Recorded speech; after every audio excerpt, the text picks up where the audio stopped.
So when we talk about hypertension, remember that hypertension or chronic hypertension is at least one of the following. So systolic of at least 140 millimeters of mercury, or a diastolic of at least 90 millimeters of mercury, or both. So if you have a pregnant woman who comes in and she is before 20 weeks gestation, and you diagnose her with hypertension, so you have your two separate readings that are at least 4 hours apart, it's still chronic hypertension.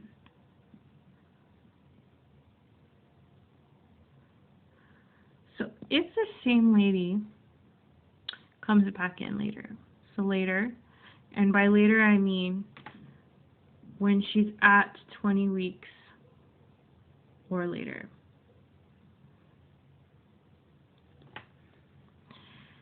and she has developed one of the following three: proteinuria, exacerbation of hypertension, or end organ damage. So let me explain a little more. When we talk about this proteinuria, it could be a proteinuria that she just developed, or it could be a worsening of a proteinuria that she already had. Exacerbation of hypertension, it kind of goes without saying. When we talk about end organ damage signs, so it's going to be like decreased urine output, your renal function tests are going to be aberrant, and also there are other signs. There's some ophthalmologic findings that go along with end organ damage. So that's what we mean by end organ damage signs. So you need one of the three of these, and if you have one of the three of these at least, plus an already established diagnosis of chronic hypertension, because remember this lady was diagnosed before 20 weeks, we call this something different.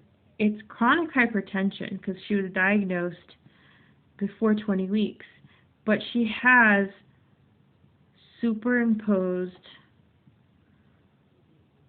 preeclampsia.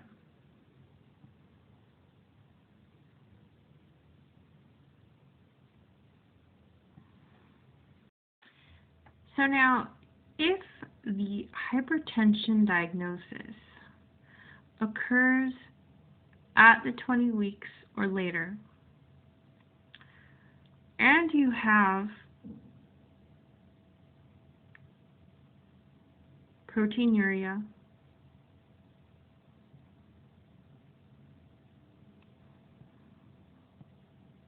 or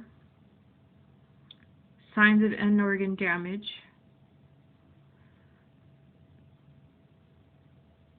or both, we call that preeclampsia. Now, remember I said that the signs of end organ damage, we're talking about decreased urine output, aberrant RFTs, some kind of ophthalmologic signs. That's what end organ damage is. But notice that it's called proteinuria, or it's called preeclampsia because the diagnosis of the hypertension was made after 20 weeks. When we had a person who had been diagnosed with hypertension before 20 weeks who developed the proteinuria later, that was called chronic hypertension with superimposed preeclampsia. So this is just preeclampsia because of this. Now, if you add to this preeclampsia grand mal seizures, then you've got plain old eclampsia. And you've reached the end of my video.